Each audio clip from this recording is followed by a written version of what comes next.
Mini blog share করতে আসলাম তোমাদের সাথে। সেদিনকে রাসবিহারী থেকে রবির বাড়িতে আমি ফিরছিলাম। আর একটা দিন বেশি থাকার কথা ছিল, কিন্তু কোনো কারণে আমার সেই থাকাটা হয়নি, তাই আগের দিনে ফিরে আসতে হচ্ছিল। মা বাবার মন তো একটু খারাপই হয়, যতই থাকো তাদের কাছে ততই কম মনে হয়। সেটা নতুন নতুন বিয়ের পর আমারও হয়।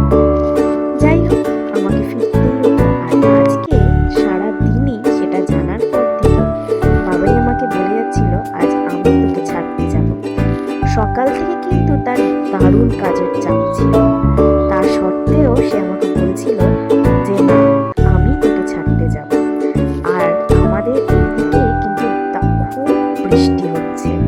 আমি তাই জন্য বারবারই বলছিলাম যে না, তোমাকে যেতে হবে না, আমি একাই চলে যাব। আর আমি এবাড়ি ওবাড়ি যাওয়া আসাটা বেশিরভাগই মোটোতে করতে পছন্দ করি, তাই আমাকে বললো বাবা এই শেষে, চল তোর আজকে মোটর ড্রাইভার বরং আমি হয়ে তোকে দিয়ে আসি, তাতে বেশ কিছুক্ষণ আরেকটু তোর সাথে কাটানো যাবে। তখন না আমি আর মানা করতে পারলাম না।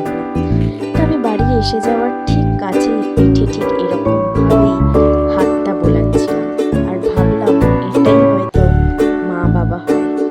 সত্যি, তার যতই কষ্ট হোক না কেন, হাসি মুখে কিন্তু এসে ছেড়ে গেল। ভিডিওটা ভালো লাগলে একটা লাইক করে দিও।